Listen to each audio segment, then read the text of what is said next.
and welcome. Thank you for tuning in today. I always say these are the first, 3 awkward minutes because you're already on, but you can't really talk about anything that matters because we still have the official part ahead of us. But I think we have a really awesome topic today, which I'm super excited about. And Andrea, Marie, and Shea, thank you so much for joining. Thank you. Thank you for having us. So let's see. Let's give it another minute. The numbers are still going up fast. Hi, Cynthia Archer. Thank you for joining. I'm just like looking at the chat. Oh, yeah. It's really fun. For me, it's hard because I can't juggle it all, moderate, look at everyone, read questions, Answer questions. And chat, answer questions. Yeah, it's you really become a multitasker here, if you didn't know how to do it before. So Doreen, Becca, Dana, Wow, Karen, Northern Ireland. Ellie, Janet, yes, thank you for joining. Las Vegas. I saw Ireland. Yeah, we even had, last week we even had colleagues from Australia that are 12 hours behind ahead of the East Coast. So that's crazy. I even appreciated that. Panama, I just saw. Oh my gosh. Yeah, Gabby, Nama, Michelle, Stephanie, Virginia, Adria, Norma, Jenna, Charlotte, Rebecca. Gosh. So amazed by amazing. I have the chills. Joining. That's so cool. A lot of people. Yeah, a lot of people. So, and I love to also see that you guys put always, all the locations that you're from in here in the chat, because it's like, wow. The silver lining of all of this is really that we are growing together as a community. So that's really, really beautiful to see. So let me get started with everyone. So hi, everybody. I'm Benni Frowein, I'm Schumacher's president, and I'm moderating today our webinar about is e-design your new business model. I'm super amazed, we've grown with Schumacher into this series of webinars, business success skills over the pandemic over the last 8 weeks. And it's been really amazing to see that we could make a difference with all the different panelists. So this is a series. We're gonna do this bi-weekly from now on. And in 2 weeks, we're gonna speak about how to spend wisely and how to save wisely in your business in the new normal. And I already have the panelists. It's Mark Sykes, it's Maggie Griffin, it's Dan Mazzarini. So we really have an awesome panel there. So tune in again in 2 weeks. But coming back to today, I would love to introduce the creative minds and powerhouses that we have today. And I would, I always do this in alphabetical order, and I'm sharing my screen so that we can share, also and see some of their work. So I want to start with Marie. Marie Flanagan is an interior designer based in Houston. Classically actually trained as an architect, I learned. Marie, as you can see in the pictures, redefines traditional interiors into a beautiful and light way. But Marie is not only an interior designer. She has a blog. We'll launch a book in September, which you can, I think, even pre-book. So check it out. It's beautiful. Nice. And it's at the forefront of engaging virtually with clients and enthusiasts, design enthusiasts. So welcome, Marie. Thank you for joining. Thank you so much for having me. I'm so excited to be here. Then we have Shea from Studio McGee on. So Shea is the principal of Studio McGee, and she started as or in public relations, but her heart was set for interior design. And together with her husband, Sid, they created an interior design firm, a really inspirational blog, a service to edit interior design photography, and have built a big Insta community with more than 1 million followers, which is also super impressive. Shea, thank you very much for joining today. It's an honor to have you too. Thanks for having me. And then Andrea Schumacher. Actually, Andrea, you might even sit on that very sofa right now if I don't, I'm not mistaken. I'm just realizing. You changed the art. I love the mask, Andrea. Andrea is based in Denver, Colorado. Her experience ranges from both commercial and residential spaces as well as set design for television at Days of Our Lives and Columbia Pictures. Her work has been awarded and published by many magazines, but Andrea also is very actively on Instagram and virtually engaging with clients and design enthusiasts as part of her business model. And I think that's really what today is about. It's about, you know, e-design and how to virtually engage with design, with clients and design enthusiasts. So thank you very much again for joining the three of you. And I'm actually now really excited to get this going. One logistical point before we start for everyone who's listening in. If you hover over your screen, you see the Q&A button at the bottom of your screen. There you can type in questions you have. Do me two favors. So I prepared for the next half an hour a lot of questions. Wait a little because probably we will answer many of your questions, and then two, please try to make them short because then I can really read them while I'm asking and so on. So we can I can just personally balance that a little better. Shall we get started? Yes. Okay, good. So, Shea, maybe start with you. How have you been experiencing the last 8 weeks? Like, did you have more virtual touch points with homeowners and clients? What's the summary of how you would, describe the last 8 weeks? Yeah, so we, obviously all been working from home, our design team. A lot of our projects are remote. We do design in a lot of homes out of state. So we are used to communicating in a virtual way with our contractors, doing FaceTimes and emailing and calling with our clients to stay up to date. But I would say that, with our we usually fly back and forth at least, every couple of months. We haven't been able to do that in-person site visit. And so it has changed some, but it has not dramatically changed our business structure just because of the way we take on clients. I love that answer because it's obviously not a coincidence that you speak to e-design today. Oh yeah. You've been doing that before, right? Andrea, how have you been experiencing that? So we were just a full service design firm all over the country as well, but we would do the same thing, fly when needed.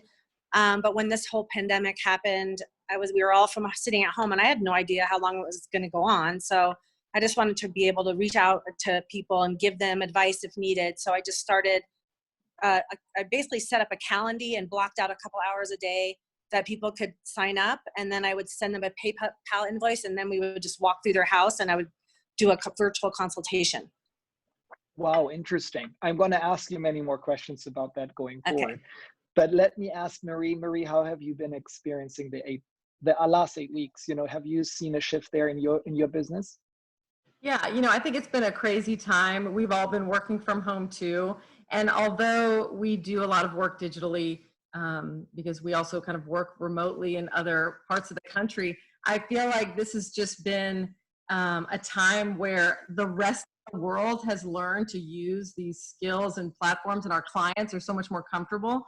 So I kind of feel like it's been this great learning experience for everyone collectively. And so we've learned these new skills that I feel like we can take on with us. But I think me personally, I'm missing my teammates. We have such a collaborative office that we all kind of share ideas and ideas off each other. And so now it's like over text and FaceTime. So there's that difference. But, I just feel really grateful to be a part of an industry that has been able to continue to work. Yeah, yes. And I mean, I agree. And actually, I heard over the last week, actually, for more industry experts that also, work with research companies, I've heard that, a lot of experts believe that the home sector, especially in the affluent area, is really going to bounce back the fastest and actually grow. So touch wood, that's going to happen. Let's really talk about e-design. We hear it a lot lately. I've been hearing that word, probably, more than many others. but everybody defines it a little different and based on like how they structure the business. So I would like to, Andrea, maybe we start with you. Like what is e-design for you specifically? Yeah, so we're not doing packages or putting together anything that we would purchase. It's basically just, we would FaceTime, they would walk through a problem that they have in their home, and then I would text them ideas as we go, that stuff that they can do retail to help their space. And that I don't take any, unless they, and there's been a couple that have actually signed on as full-time clients just from that consultation, but I don't, during that consultation, I'm not putting together packages and selling them. I'm just doing an hourly walkthrough of their house and their issue and trying to help them. Got it. So just like for me to understand, so for you, it's basically a lead generator. Yeah, so, I guess. You know, like where you help somebody for an hour and you either convert them to like one of your traditional client, right. Setup, or they move on and go retail. And it's also allowing people that can't afford us typically to have an hour-long consultation that we would normally never do. So yeah. Shea, how, you've been also doing that before. I love that because Andrea really reacted to what's happening out there. Shea, you guys been doing that before. Like, what is e-design for you and your business? So actually, I think in a way we've done it and then now we're reacting to it. So we did it.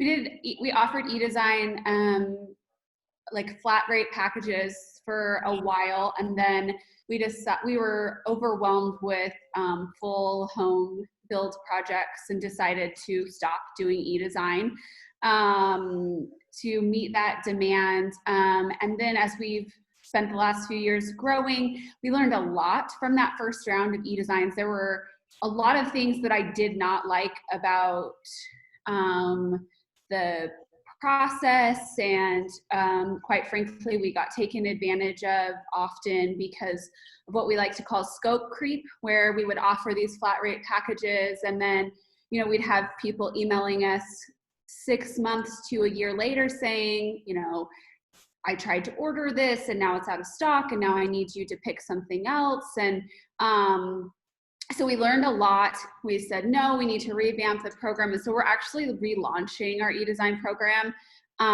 in like a month or so. We've been working on kind of just solving some of the problems that we did in the past. So we work virtually with a lot of our clients throughout the process, but we always install in person and we'll do site visits throughout. And I still consider that full service design, even if we're working virtually. But to me, e-design is we're never entering the client's home. We're providing them a plan, the designs, resources, shopping, renderings, but then they're the type of client that they don't want to spend the additional money to have us fly out, communicate, project manage. They're going to order on their own. So that's how everyone does it differently, but for us, that's how you do it. These are short projects for us because when we do a new build, they can be several years in the making, but this is, you want your entire living room redesigned. We're going to do that, and then we're going to hand it off to you to implement on your own because we have to have a clear stopping point. Otherwise, we should be charging hourly. Yeah. Super interesting. Because like, and I'm excited, Mary, for your answer in a minute because for Andrea, it's a lead generator basically right now, and Shea, you define it as e-design is something where you do not ever see the person or your client in person, and you have that all laid out before. Super interesting, Mary. How do you do that? I do it actually differently because we're a smaller firm and we only take on about 10 to 15 projects a year. So we actually don't offer any services that are strictly e-design. So the term e-design for me is all about like connecting with our clients on new virtual platforms and improving efficiency. I think we've all kind of relooked at the way we do things during this time and realized that, maybe I don't need to drive across town every time we have a meeting. So I think we're kind of finding new efficiencies in the way we do things. But for me, I never wanted to offer strictly e-design because I wanted to have control in the details all the way through. And I just find that it's so important to connect with people digitally. Especially, for example, we just had 2 clients move here from London. They were not able to come except for to choose the home. And then we worked with them virtually through FaceTime, through Zoom calls. We would mail them a package of the samples. But then, I just feel like to me and my firm, there's no replacing the interaction of being there for the install. Hmm. What is then, Marie, for you, what is, the portion, the virtual portion, in your project? How is that attractive to your business model? Is that just like because you can't travel right now, or do you think that has like a proper business model benefit for you? I mean, definitely. My background's architecture, so I like getting involved in every aspect of the design. I just finished a project in Telluride where I did most of the architectural work virtually and digitally because, we work in AutoCAD. Most of our concepts are done online. So there's a lot of communication that happens on a virtual platform. I also have a collection coming out with visual comfort, and I can make a presentation, discuss with my team, and have it 3D rendered across the world all in the same day. So I just feel like now's the time that we have access that the world has never seen before, and we're able to connect. I mean, look at us here today. The 4 of us are all across the country, and I just feel like people are becoming more comfortable with this, and this is going to be a part of our everyday life, which is going to be so vital to everyone's business, no matter how you structure it. That's very interesting because Shea, you use the e-design, and you're planning on relaunching, that business model for your business. Why do you find that attractive for your business model, and why do you? And I would love to add a part of that. Why do you feel comfortable cutting it off at some point and let the client do the rest? Why can't, because mostly we are all like, we want this result to be perfect and I want to control it. And how can you let go, Right. Well, I think there's just a division. Like when we take on full projects and our clients are paying for that attention, then that's the attention to detail that they will get. And then when our clients hire us to do e-design, we are providing CAD drawings and built-ins and cabinetry drawings, but it's the implementation and project management that takes a lot of time. I'm coming from the perspective of, we have a lot of followers that could never afford to hire our design services. And so we have the biggest portion of our business is actually our e-commerce brand. So we have furniture lines and decor and accessories and lighting that we sell and carry and manufacture. So it's a really great business opportunity for us to be able to spec that furniture. In a way, it's primarily decorating, but there's also design involved if we're doing the drawings for kitchen cabinetry. I think it's just that there's a huge difference in costs for people, and there are people out there that can afford $5,000 to $10,000 in design services, but they're not able to afford a couple $100,000 in design services. And I believe that design can be approachable. That's why it was really important to me to do Align with Target, because we mix both. We serve a really high-end clientele, but I also want to share with people that good design can be done in a one-bedroom apartment. Thank you, Shea. It's very interesting because, because it really shows how you try, in which direction also you try to grow your business. Andrea, you chose so far to use that as a lead generator. Do you think that would probably be for you, for a full solution design company, like the business model of the future, that you really do everything virtually? I think it is opening up, like everybody is saying, it's opening up that you could do something anywhere in the world. I think that's what people are realizing with this. But I still want to we have a minimum order basically of $250,000 to work with us. So to connect with those people that can't afford that minimum it's nice to be able to have that 1 hour consultation to just meet new people and just connect. And like Shea was saying, be able to offer good design to people that can't afford the full service that we usually offer. Yeah. So we, it's very interesting because obviously I had as a question also, what would be the perfect target group? I think we discussed that. So let's assume we found a client who wants to move forward. Let's make this super specific because, I was in the preparation for today. I was thinking like, okay, so how would this work? So I have a client who wants to move forward. How do I actually, and I hear that from a lot of interior designers that it's so important that you meet a person, that you can trust a person because you never know how difficult they're going to make their life. Shea, maybe for you, like how do you know whether you can trust a person that you have never met in person? I guess you never really know because clients put on their best behavior when they're going through the process of when we basically vet clients. But I mean, they're vetting us too. I mean, you're in a relationship for quite some time together when you're working with the designer. And so it's important for us to really ask questions about, how they like to work and what's important to them and what their priorities are. And really also having your contracts buttoned up is a part of it as well, because as I said, you can do all the vetting, but sometimes, the smiling face that has been greeting you for a couple of months during that vetting process changes.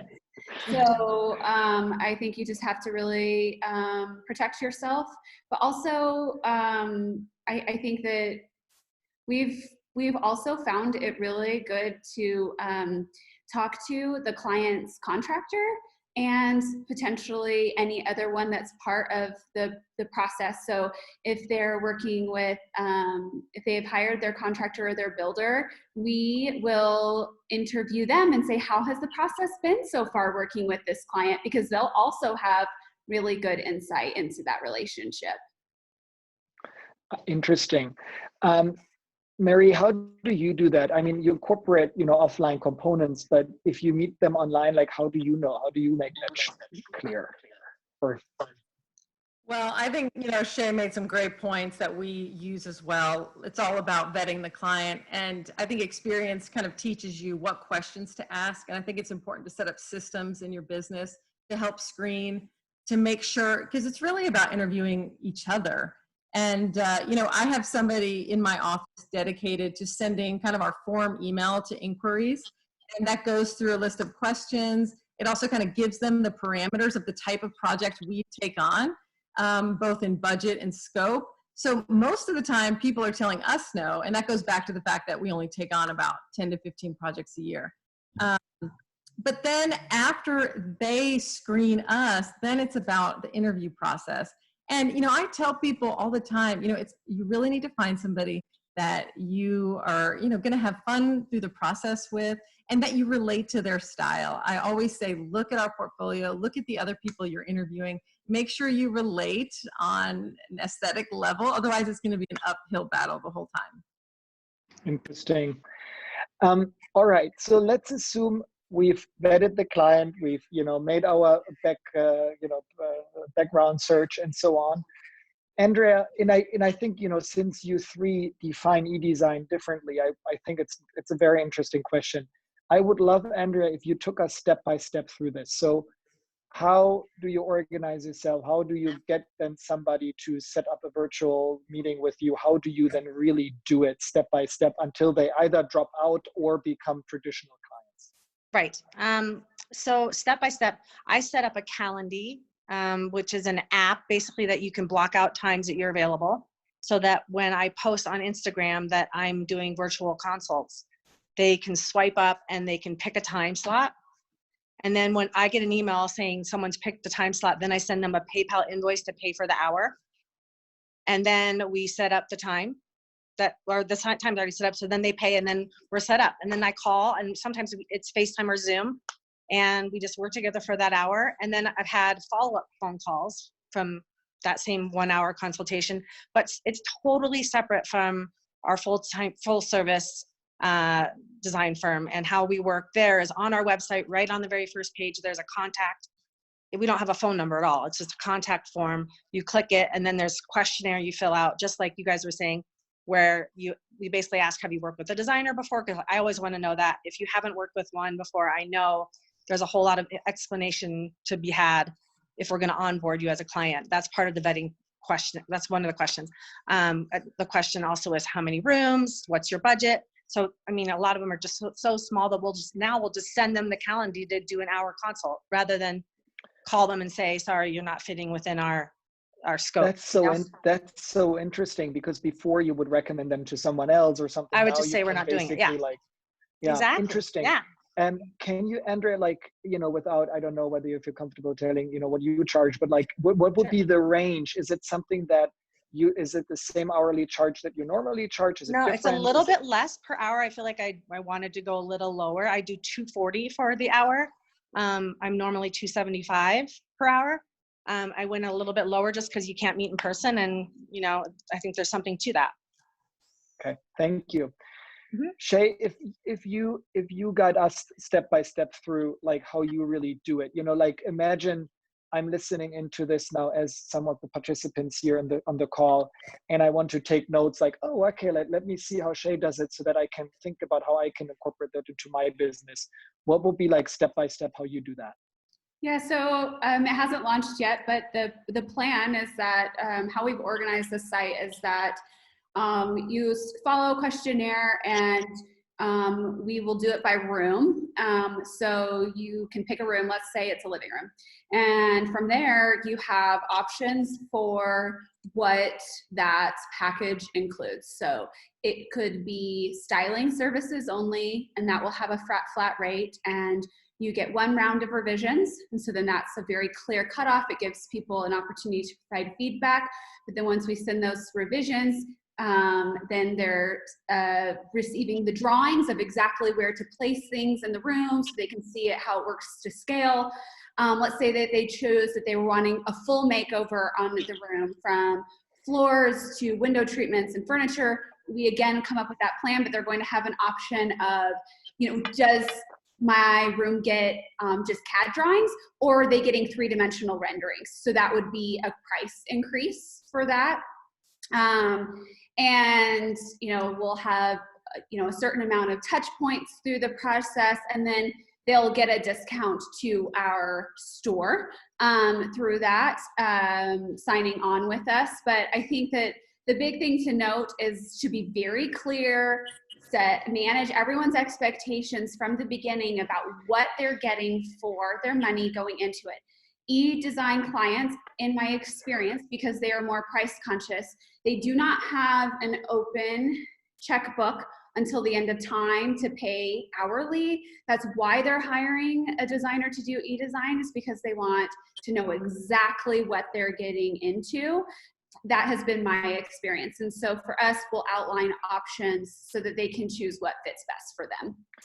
It's so interesting because, I think the traditional interior design customer, hires you for you to take over ownership of everything. And also most of them are used to let it go, give trust to others. Whereas I assume, with your typical e-design client, you have people who are really like engaged in every single step. Yeah, they're more willing to measure their space on their own. For you, like step by step. Yeah. No, go ahead, please. Oh, I just, like you were saying, they're more engaged. I think the e-design clients, they take a few steps that traditionally they wouldn't do on their own. They're going to be measuring their space on their own. They're going to be ordering. And so for that, I think that I have to be so specific on my end, because I do, as a designer, you love control, and the best way to control the end product is to be able to be as specific as possible about how that they can implement the design on their own. And just something comes to my mind, because you say like basically they do all the work that you wouldn't love anyways, and you can concentrate on what you really love doing, designing and decorating, and it's playing with proportions and styles. Marie, how when you go step by step through this, how do you explain that to the audience out there? Like, what is it for you? How does it work? I mean, for us, again, it's very similar to just a normal design process where we would take on a client, go through a discovery period, work through the design development. Again, we usually get involved during the architectural phase, so we work through all the elevations and sections and drawings. And we actually charge a lower hourly rate because of that. Our hourly rate's $150 an hour, but we take on projects $500,000 and up. So I feel like while we have a lower hourly rate, it makes up for it because we're usually spending like 1,000 hours plus on each project. And we work as a team in our office where I'm involved in each project kind of on a high level creative directing aspect. And then we have lead designers who are amazing, who I work beside every day. We have a logistics team who carries through the designs and brings them to life. And I think a point that I feel like everybody's making, that eDesign has given all of us an opportunity to scale. And whether that is through strictly eDesign services or expanding your team, because in today's world, you don't even need to work in the same office as your teammates. So we've tapped into 3D renderers, drafts people across the country as an extension of the services that we offer. I'm wondering, like listening to the three of you, I mean, there's a lot of similarities, obviously, to the traditional business, but then there's a lot of different things. So I'm wondering, Andrea, maybe I start with you this time. Like, can you give us 3 do's and don'ts from your experience that you had now since you started doing that, like, or 3 pitfalls, 3 success sectors, or something like that, that we can write down and tattoo in our brains in case we want to start that business? I mean, I don't know if there's been any bad things about it, because I'm controlling the time I'm allowing people to connect with me, so I can change that any given day on the Calendly app. I still am running my company as I always was in that capacity. So I feel like there's only upside for me, and that's just been that I'm just giving a service that I wouldn't normally give to somebody. I'm not doing any of the legwork, so I'm just eliminating that. I walk through the space and I say, you should put some drapery here. Here's a website where you can, find drapery on your own, and here's a place where you can find hardware, and it's all retail. Whereas opposed, if you're working with me, you're doing it through the designer process, and you're following basically the wholesale process with us. And so what somebody had asked earlier, I think on one of the things, our minimum's $250 for a spend on furnishings and soft goods. But then our hourly rates on top of that. But for the virtual consultations, it's just, you can do it by the half hour or the hour, and I just walk into your house with you. You show me what you don't like. I give you, I'll start texting ideas. Like, you can find some pillows here. And I just do it all retail. And so they're not getting, they're not getting the designer stuff, but they're getting the opportunity to work with me for a little bit of time. And how often do they want 2 or 3 hours from you right away? Like, is it always an hour? Like, do most want an hour, or do you feel like, oh no, we're gonna spend? It's been about half and half. It's been about half hours, and then it's been full hours, and then it's been people that come back for another hour, and then a follow up for another hour, and so on. So, and that's been fine, because I just am limiting my availability there for that. So, Shea, what are the tips or tricks or do's and don'ts, the 3 and 3, that you would give us, given your experience in virtual engagement, but also like in the past, or what you're actually already thinking for your future business model that you're developing right now? Yeah, so I think that it's very important to have a clear scope of work. That's always very important, so that we're all on the same page. I think that it is really important to connect with the clients, regardless of how much money that they're spending. Like Marie, I am the creative director, and we have lead designers that do the main bulk of the communication. I think it's also really a big do is to have an operations team that manages the logistics of the projects and the ordering, those types of things, so that the designers can really care for the clients and focus on the designs. So those are big do's for me. The don'ts would be to not overwhelm yourself, because it is easy, because the e-designs are shorter time frame. Or same with large projects, if you have a lot of opportunities, try to be really careful about what you're selecting, because burnout is real, and I have experienced it myself, which is why we have grown an e-commerce brand, because I like to be involved in the design, and at a certain point, design for me is not scalable. It's scalable to like a degree, but then I want to be involved, and I want the clients to know that we're involved. And so just taking care of everybody, regardless of how much money they're spending, is really important. And that takes a lot of work and emotions involved, you know? And then I would say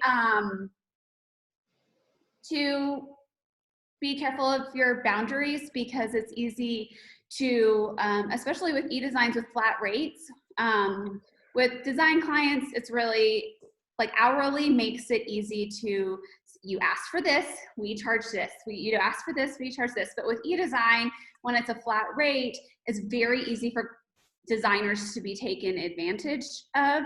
And so you have to really be, just set some boundaries.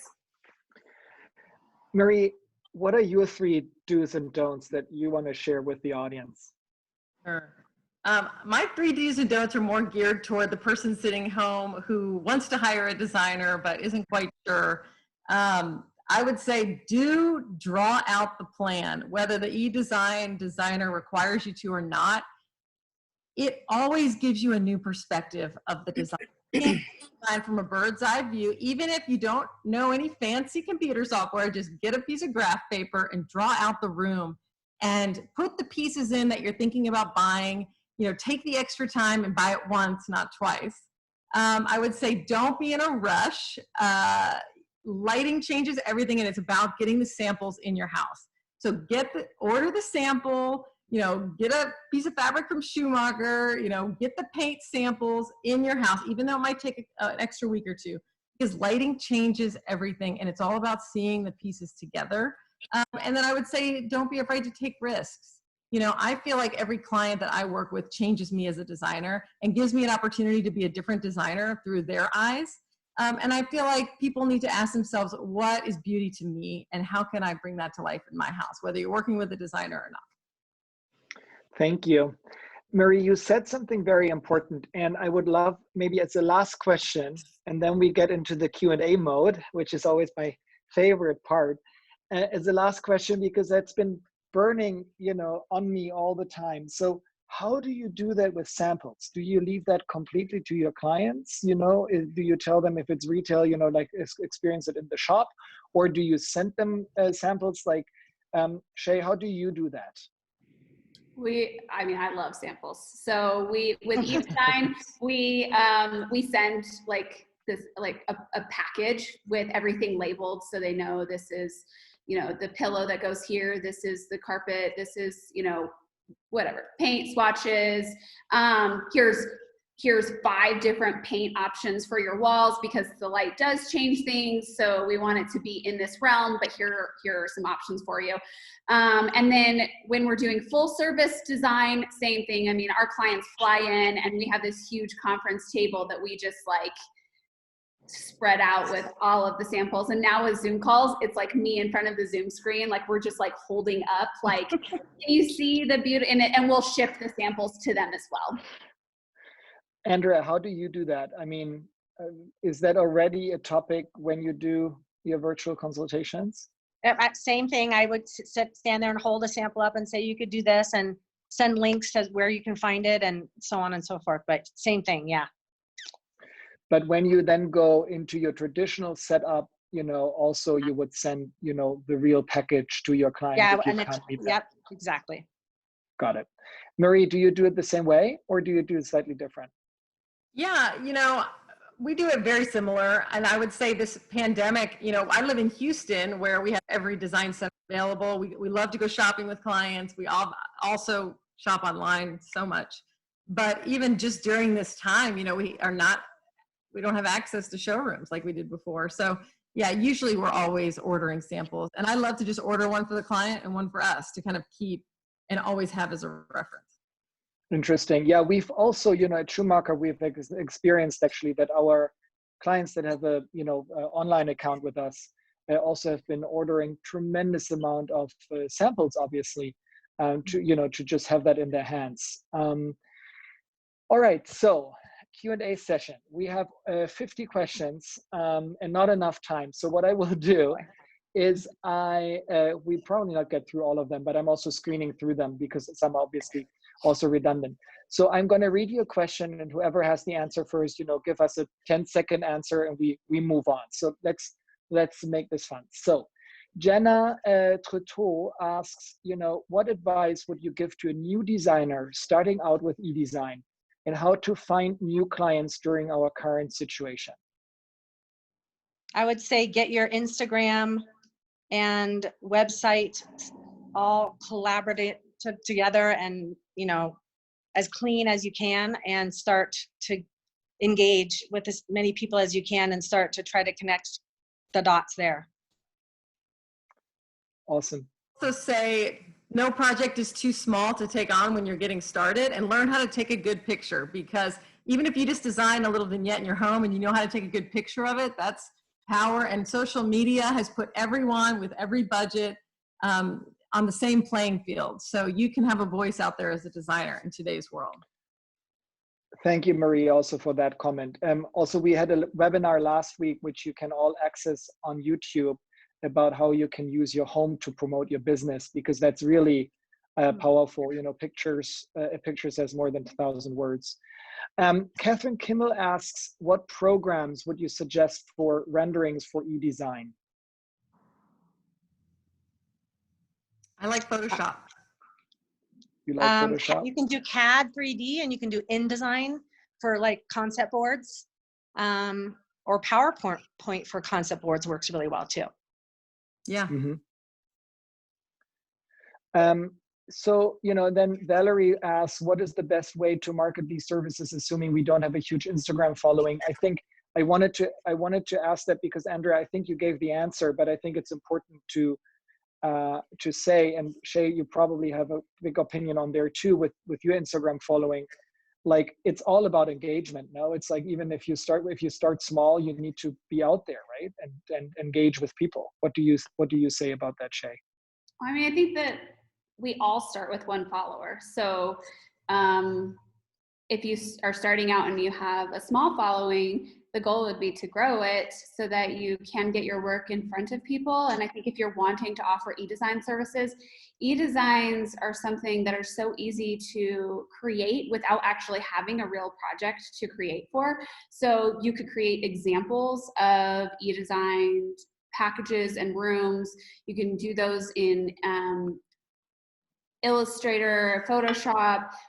You can do the drawings yourself for a made-up client to show that. And I mean, I got my start because I started working on my own home, but then neighbors and friends started asking me to do really small projects, and then that grew from there. And I think that there's always going to be like someone in your network needs a little bit of help with their house, and that could just be getting up their home office space in the corner of their living room.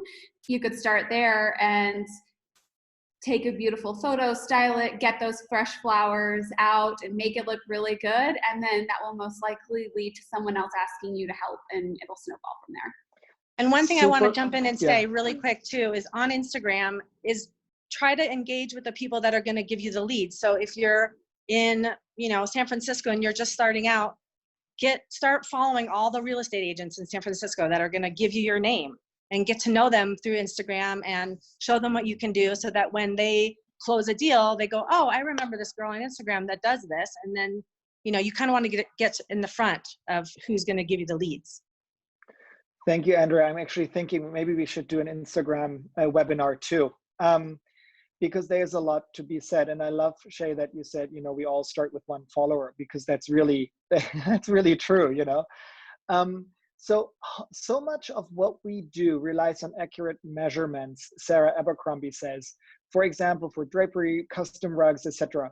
how do you make sure you have good measurements if you never visit the job site? I mean, you know, even, I'm sure even, you know, you or somebody in your team made mistakes before they're professionals. So how do you deal with that?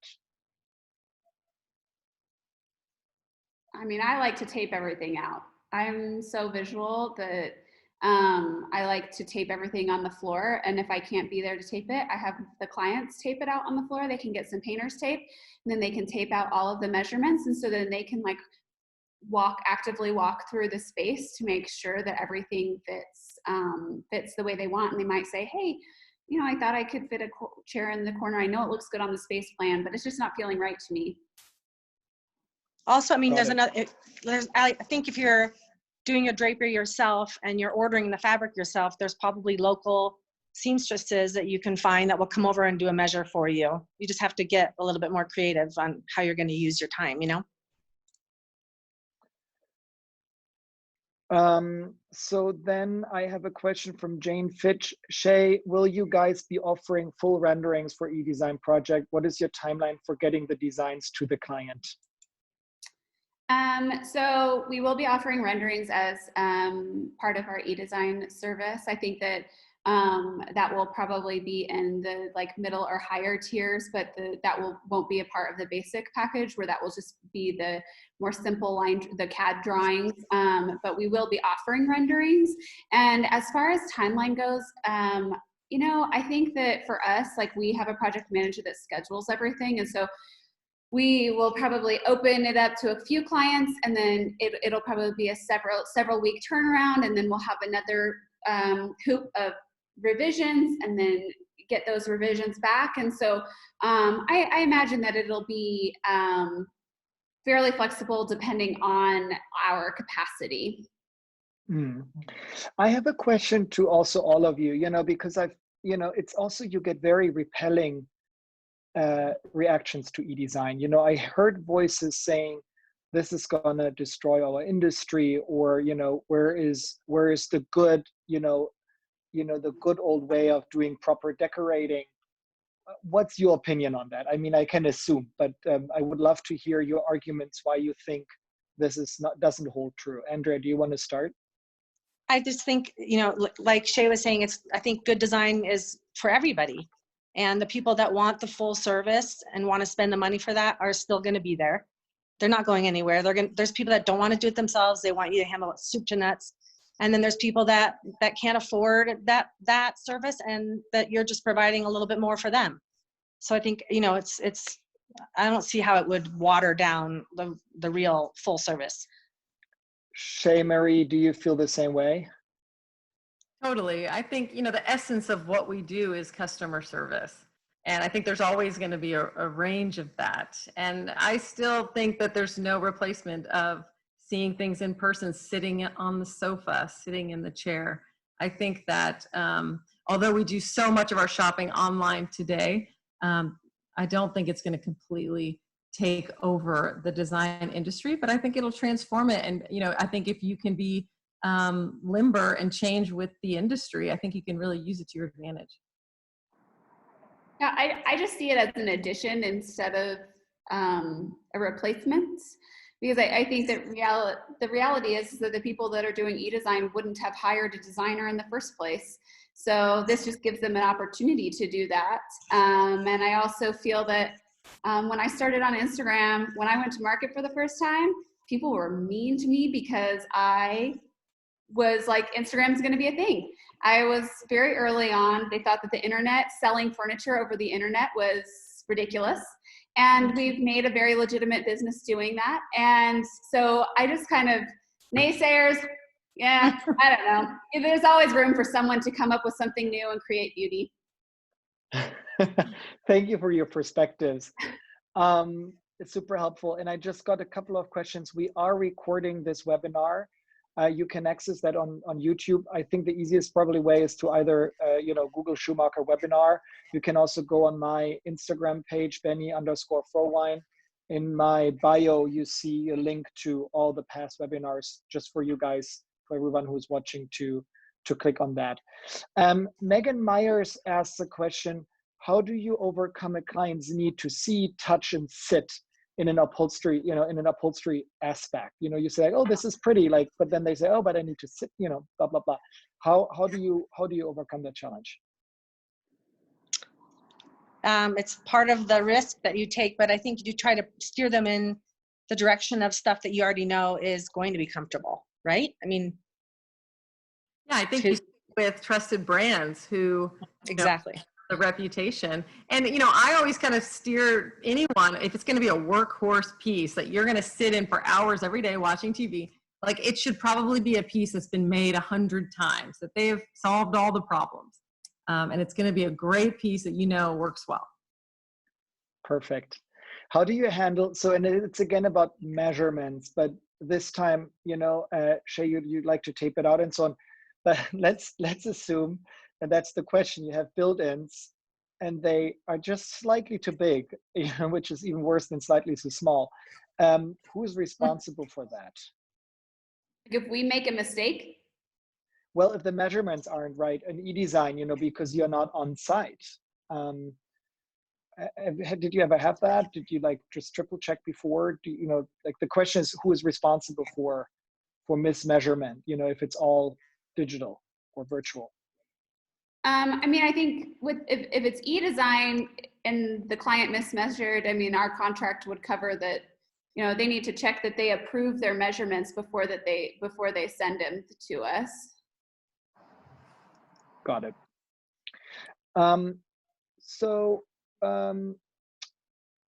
Kaylin Crawford asks, when doing e-design, do you use a client retainer, or should that be reserved for full service clients only? I think the question is, how do you make sure that you don't put time in and then you don't get paid, right? That's not applicable to me, so I won't answer that. You charge prior, right? You charge prior by the hour. Yep. I think a good rule of thumb in life is to not do all the work before getting any sort of payment. So I think it's up to the designer whether they want to charge in full before an e-design or if they want to take a deposit up front. But I don't think it's smart to provide a service without some sort of commitment on the client's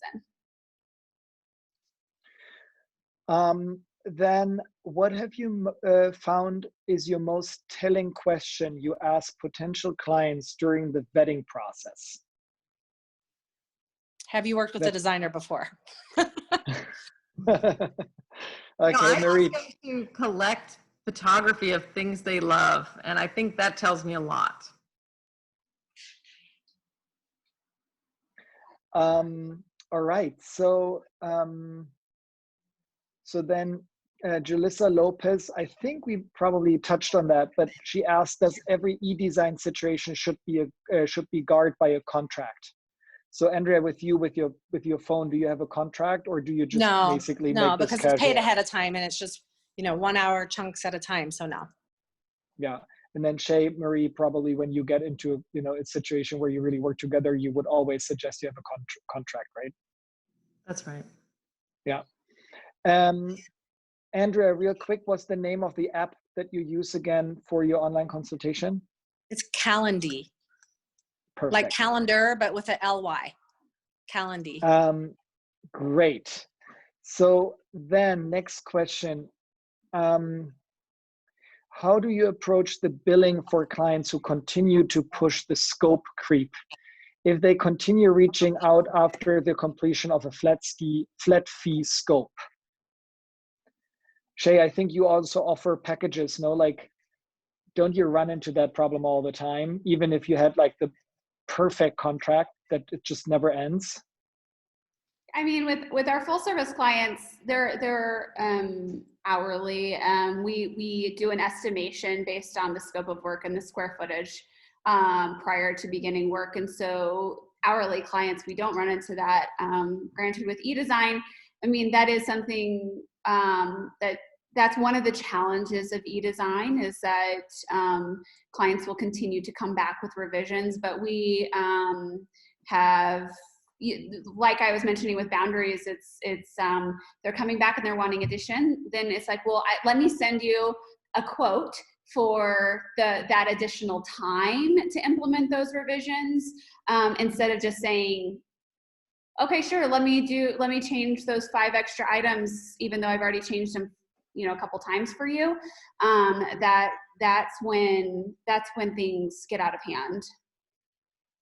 And then it's a conversation, probably, right? I mean, and Yeah. you probably also see the writing on the wall before the 3rd iteration, with a lot of intuition. Shannon Cassell asks, do you provide any trade-only items for eDesign client or purely retail product? For me, purely retail. Because I feel like that's you're hiring us full service if you want the products that you can't get through a designer. So I kind of feel like you need to save that for your client, your real clientele, And today, it's so easy for people to find the product themselves anyway. True. That you could, like if you wanted something to the trade, you could just give them, Shea's website or Perigold or something like that, Right. And they still pay a different price for it, understood. When recommending a sofa, Carrie Ferguson asked, when recommending a sofa for a client, are you asking them for their budget and then recommend a specific sofa, or are you just leaving them with your own, like selection that you like? Like, what's the order? Like first budget, then sofa, or first sofa, and then they need to figure it out? That's a great question. I would say first budget, then sofa, right? Yeah, I think a good designer knows how to think with the end in mind. So you kind of have an idea of the room, an idea of the budget, and know how to allocate the budget.